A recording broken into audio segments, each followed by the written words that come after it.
This is the Ultimate Dallas Sports Show, sponsored by your North Texas Chevy dealers. Together, let's drive. 4 1 seeds in the Final Four. Everybody all together now. Oh my goodness. There is no madness whatsoever. A week ago, you and I argued about this. I am now on board.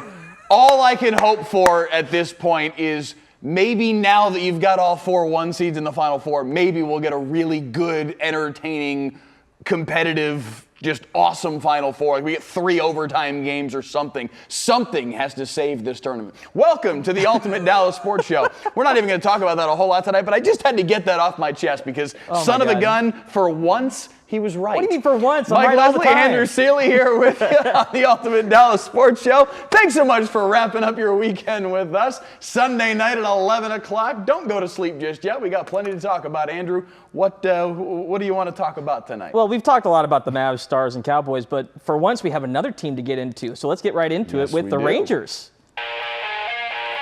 Here's what's on the show, sponsored by NFM.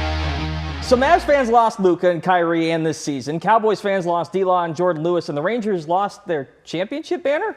What's the deal there? We'll discuss that, plus take a look at how the Rangers have shown, or what they've shown, in their season opening series victory over the Red Sox. Plus, the matchup we all wanted is upon us. The TCU women have advanced to the Elite Eight for the first time in program history, and they will face top-seeded Texas. We'll take a look at that matchup, and it's the return of which is more likely, this time with a special look at March Madness and baseball. Mike, that's what's on the show. Now, who's on the show? On the show today, our esteemed Rangers fan extraordinaire, Teresa Woodard. I don't think this is a first. This is the second time maybe for you on the show? Not the debut. This is the second time. Okay. Both times because it was the beginning of baseball season. I sense a theme. I was going to say, it's been about a year, roughly. And granted, we would have had you on more had the Rangers done better last year. I'll just say that flat out. I understand that. I understand that. But hey, only opportunity lies ahead as we begin another 162-game season. Yeah. 162 plus, let's say it that way. You should hope. We should hope. But I feel like we got to start with the elephant in the room, or I guess the one that isn't in the room. The championship banner. Mike, you were the first one to kind of spot this on Monday.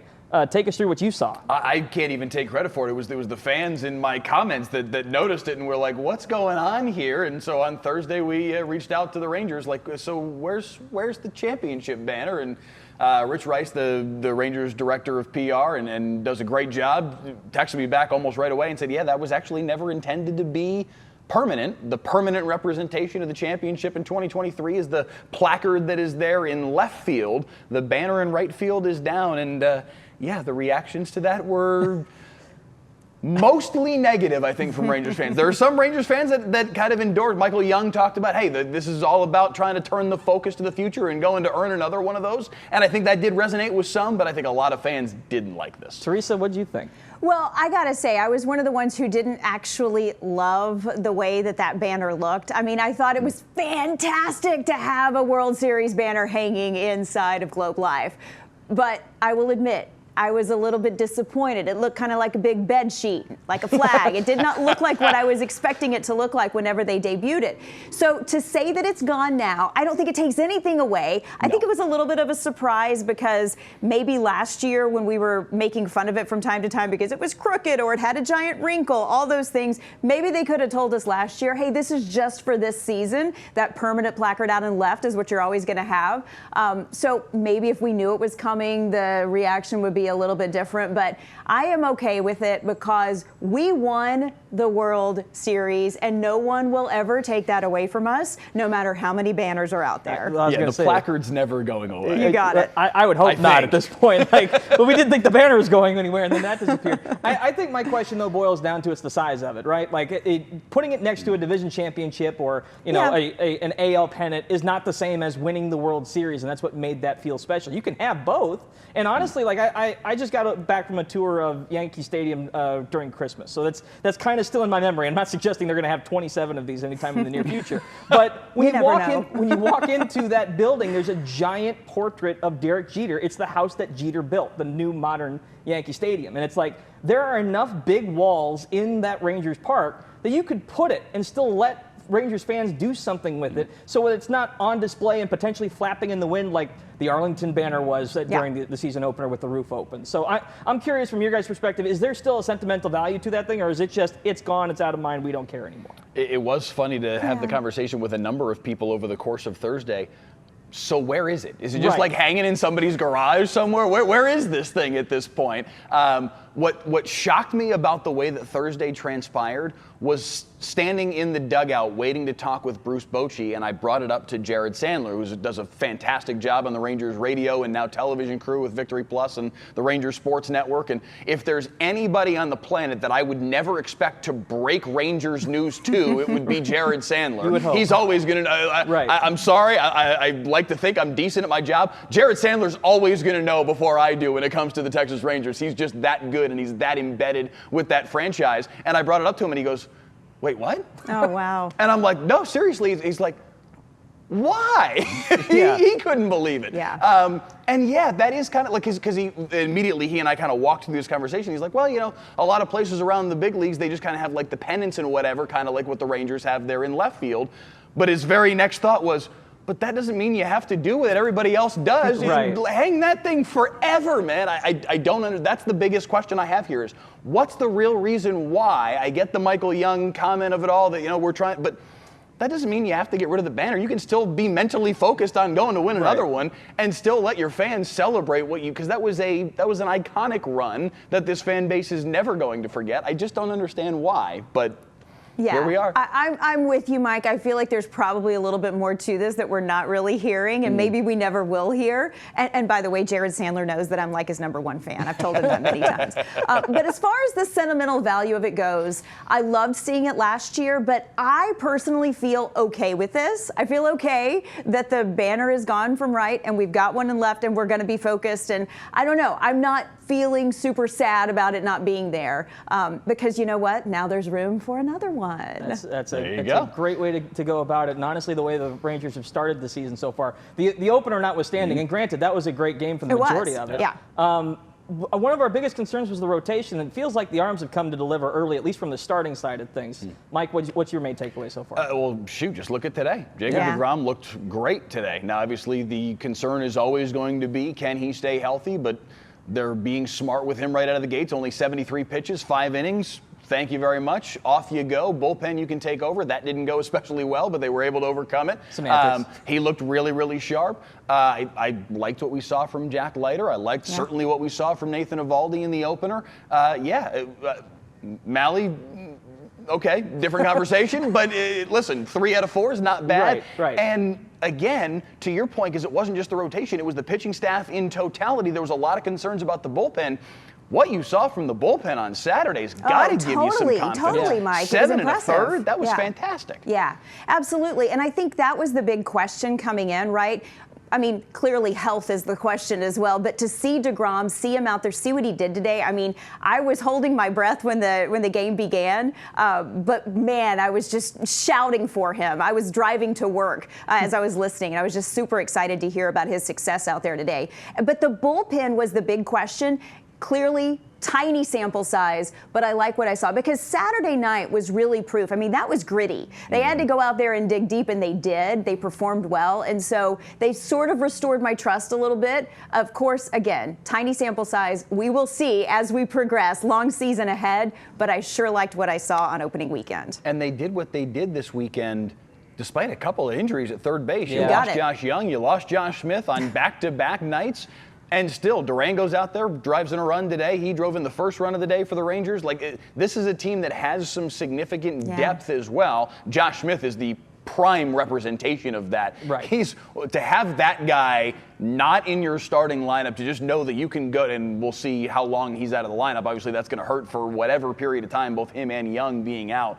But he is such a weapon to be able to, okay, somebody needs a day off or somebody's dinged up or whatever, and just turn to that guy that was a silver slugger at one point. That's a next level weapon for this team to be able to roll out there, and hopefully they'll be able to roll him back out there pretty soon here. And then the other factor in all of this to me is Adolis Garcia. Right. Oh my Holy gosh. smokes. Yeah. Welcome to 2025 El Dami. So I agree with you totally. Go ahead, Andrew. No, my comment was because we thought last year heading into it that the offense wasn't going to be the problem, and it ended up being a little more sluggish. You felt like some of that might have been the hangover from the World Series run and everything, but seeing everyone basically say the Rangers on paper were going to have that offense again, that was going to be part of my concern. It's like how many of those guys are actually going to return to form and bring back that level of they can go off for 10, 15 runs on a night. Now, granted, we haven't necessarily seen it to that degree yet, but just the fact that they're going at like 5 runs a game to a certain degree early on, it feels like, hey, we're clicking. Things are working right now, Teresa. Yeah, so super interested on opening day. Went around talking to some of the fans and said, who are you most excited to see this season?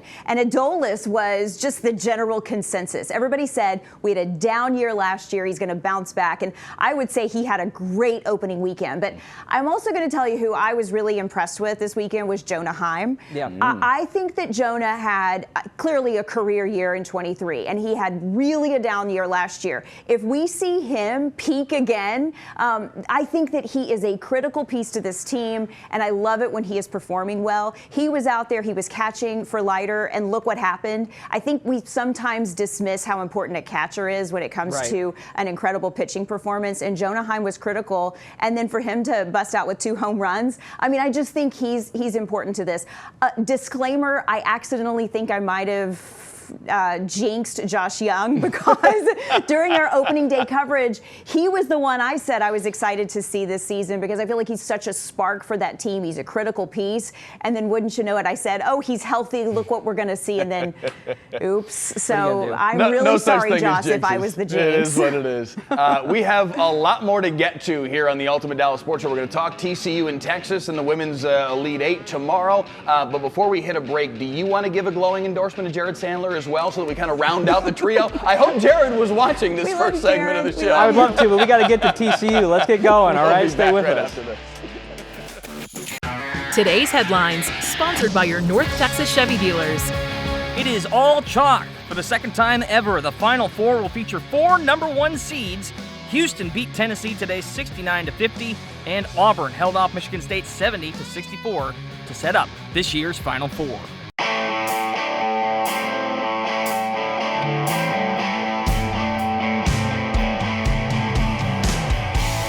Mike just got done re-editing his bracket with all of the 1 seeds he didn't pick, finishing things up. My wife hit all 4. She hit all 4. This is what angers me. She went all chalk. This is what angers me, right? The people that don't know any better just go, they're the higher seed, I'm picking them. Hang on a second. And I'm not throwing anyone under the bus. I've My got dad a feeling does it Aaron too. knows a lot. My dad does it too, and it really angers me. That's all I'm saying. Either way, let's get into the actual tournament that's actually been good and interesting so far, the women's tournament, specifically TCU, who's continued their remarkable run into the Elite 8. Mike, they are taking on Texas tomorrow, and this one we had circled right from the beginning. It's nice to see that we're actually here. Yeah, no, listen, the moment the bracket came out, this was, okay, we could probably get Texas and TCU 1 and 2 seed head-to-head in the Elite 8, and that will be theater unto itself, and we do get that on Monday night at 6 o'clock. It's going to be awesome. Listen, the run that TCU is on as a program, not just this month in the tournament, but over the course of the last, 13 months, going back to when they were just in the doldrums, did not have enough players to fill out a roster. They're bringing on walk-ons and volleyball players from around campus to be able to even field a team and play. And now here that Mark Campbell has done yeoman's work to turn this thing around, bring in TCU is your quintessential NIL transfer portal world team. They're from all over the country, but they made it work. You've got to find some cohesion, and they have done that in spades. And now they get to, shoot, you win tomorrow night, now you're legendary. Yeah, and I think seeing Haley Van Lith sort of put the team on her back and help them through this tourney is pretty special. And Mike and I talked about this on Saturday night on our newscast.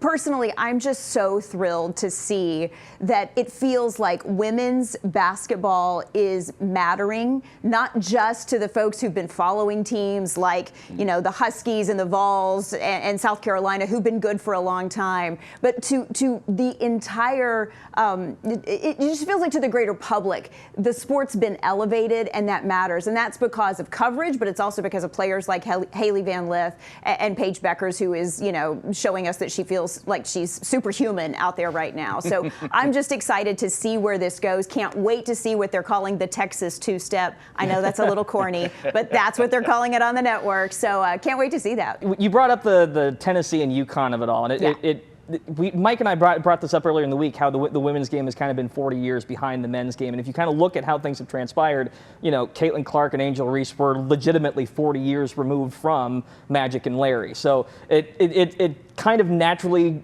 comments on the progress. But you're right. It's like finally we have other teams and other franchises that they get their chance in the sun. We've seen the same 4 teams basically for the last 20 years. And as much as people want to say dominance makes the sport fun, it makes it tough to grow too. Like if you never see someone lose, it's just not. I'm not sold on that. I realize some people love seeing dominance. Mike, I'm curious from your thoughts on that. Listen, I do think that dynasties draw people in, but it's more impressive when the dynasty has to work for it. Right. The UConn of 15 years ago, where they're winning every game by 15, 20, 25, 40 points every time out. That's not fun for anybody to watch because the outcome is a foregone conclusion. You see runs like what South Carolina has done in the last couple of years. That to me is more impressive and better for the sport because they still did it. They still gave everybody a dynasty to get drawn in by, but every single time they had to go out and earn it. Sometimes at the gun, that's a more compelling and more fun thing to watch in any sport. So that's been part of the growth that we have seen. Well, really excited to see what TCU and Texas bring to us. But we got a lot more to get to. Stay with us on the Ultimate Dallas Sports Show. Coming up next, which is more likely? And now it's time for Which is More Likely, sponsored by the Fort Worth Convention and Visitors Bureau. Welcome back to the Ultimate Dallas Sports Show. Time now for Which is More Likely, a game that's so simple, literally anyone can play it. I've got a series of scenarios for our panel today, in this case, Teresa and Mike. It's their job to determine which is more likely. Sounds simple? That's because it is. Don't complicate it, Mike. All right, first question here. Which is more likely? This year's men's March Madness is a one-off fluke that won't happen again, or this is actually indicative of the current college sports climate and we should prepare ourselves with chalkboards instead of brackets moving forward. Mike, lead us off here. What do you think? I'm definitely concerned that it's the latter because you look at like for example Florida Atlantic a couple years ago, 9 seed that made their way all the way through. Some of the key pieces from that team then went and fragmented off elsewhere. One of them was at Arkansas and helped John Calipari's team almost make it to the Elite Eight. Like that's where we're seeing really, really talented players that could have been 4-year, 5-year players at these smaller schools. Now, because of the transfer portal, because of how easy it is to move around the country, and because of NIL money, if you're Arkansas, if you're John Calipari, and you see these guys going, all right, here's a bag of money, come play for me. So I think we'll probably still see, I don't think we're going to see 1 seeds every year in the Final Four. But yeah, it does feel like we're going to probably see it be chalkier because even if you do see that 1 year where VCU pops again and goes, the guys that are on VCU next year are going to be playing for Duke, and you're not going to be like when Steph Curry went on his run in 2008 with Davidson. The next year, he would have been playing for North Carolina in this current climate instead of being able to try and run it back with Bob McKillop and Davidson. It's just that's where we'll lose some of that, I think. Teresa, your thoughts? I agree. I'm worried as well. I would have told you before the tournament started that I thought, those underdog Cinderella stories, they're always going to happen. But I am one who has been saying for a couple of years now, I don't like what college sports looks like. And I think we are seeing, unfortunately, the impact of NIL right now play out in the Final Four, being all number 1 seeds. It's not fun. Like Mike said, leading us off here, there is the potential for incredibly good basketball. So I'm excited to see that, but we need an underdog story. Goodness knows America needs something to cheer for, and we need the underdog to do well. And so I don't like it, and I am worried that this is what we're going to continue to see more of. I feel like that's more likely. It's really difficult because you want to see the kids get paid and rewarded for everything that they've done to raise their programs up and get those opportunities, and yet at the same time it does feel like you're kind of devaluing what has been an American institution to some degree. Could we find some sort of limit on transfers? Does it need to be 4 times in 4 years? Bring it before the courts. You can transfer twice. It used to only be once. Maybe let's make it find some limit somewhere. All right. There's guys that are playing for 4 schools in 4 years. All right. Question number 2 here. Which is more likely, pitching becoming more and more specialized with starters no longer lasting more than 3 innings because of how hard they're throwing, or we're going to see a pendulum swing back the other direction towards control and pitch management so they can actually go 7 and 8 like the old days? Teresa, how do you feel about this one? I think we're going to see command and control return. I don't see a day where starters only go 3 innings. At least I hope I don't see that day. I mean, then we're going to have to totally redefine what a quality start is, right? But I just feel like we're at a point where command and control is going to matter. And fingers crossed, we can see it this season where we see our starters on the Rangers going, 5-6 innings, and that's what we're getting out of them. I don't want to see a day where starters are only in there for 3 innings, and that's just how specialized it's gotten. I mean, if we get to there, I'll still cheer, I'll still watch, but it'll just change the sport, and I don't like that. Mike? Yeah, no, I think hopefully, and I do think we will see the pendulum swing back toward command and control. How weird is it, to your point, Teresa, about quality starts?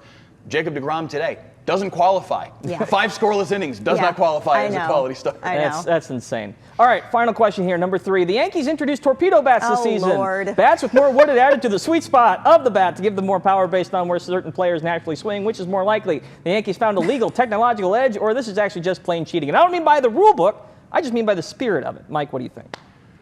I struggle to think it's cheating. They went out and found somebody that's smart and said, hey, we should do this differently. Now, if the league wants to come in and evaluate that and say, that's too far, that's too much, we can't do that, that's fine. But until and unless there's a rule in place, it's not cheating. Yeah, Teresa, let's go get the trash cans and start banging those again. That's exactly what I was thinking, and I was thinking of how loud those Yankees fans have just destroyed the Astros every time they've played there with boos. And even when the Astros, if somebody's traded to another team and that player comes back, they still boo them. So, but boy, Yankees fans, you got to really do a little bit of self-reflection right now. But I agree with Mike. It's not cheating based on what Major League Baseball says right now. I don't like it. I don't like what they're doing, but did they find a technical way around things? I think they did. We'll just see if through the season, if anybody starts taking up this trend, but might as well. I don't like based it. on the results. I know, right? I'll just shave your bats down. I'll just weigh in really quickly here. I think it's existential. So much of this banning the shift, helping players today not have to adjust to the game the way that old guys did. This is just the next level of that. It's like we're going to change the bat to help guys with their swing rather than just have them learn how to hit better. Anyway, thank you so much, Teresa, for joining us on the show. We really appreciate your time. Our resident Rangers expert. Yes, indeed. Mike's final take coming up.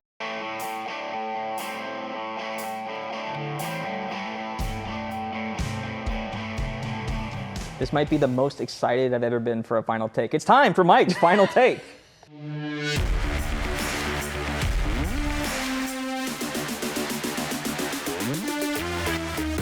He only says that because I told him that this was probably going to surprise him, because I don't think he ever would have thought I would have gone down this path. Alexander Ovechkin, 890 career goals as of his goal today against the Buffalo Sabres. He is 5 shy of breaking the all-time record set by Wayne Gretzky. It has stood since '99 when Gretzky retired, 894 career goals. Nobody ever thought this thing was in reach for anybody until Ovechkin started stacking up year after year after year. He's running out of games left in this season. I don't know if I feel like he just should go to next year if he doesn't do it between now and the end of the season. Got the playoffs too. They're one of the best teams in the East. They'll be fine. He's on the precipice of doing something nobody ever thought we were ever going to see happen. It's incredible. The cool thing, and no one's talking about it, but I just want to vent about this a little bit. He's 5 goals away, and he's 5 games away for how long it took Gretzky to get to that mark. So if he goes goal for game for the next 5, he matches it even. Hard ask, but I'm just saying. But he's been on that pace recently. It's been remarkable to see what he's done. The fact that he's done what he's done this year, despite missing like 16 games with injury, and at still, his age, 39 years old and just killing it. It's crazy. Thanks so much for watching. Good night, everybody. Dallas Sports Show. We'll see you next week. Sports Zone. This has been the Ultimate Dallas Sports Show, sponsored by your North Texas Chevy dealers. Together, let's drive.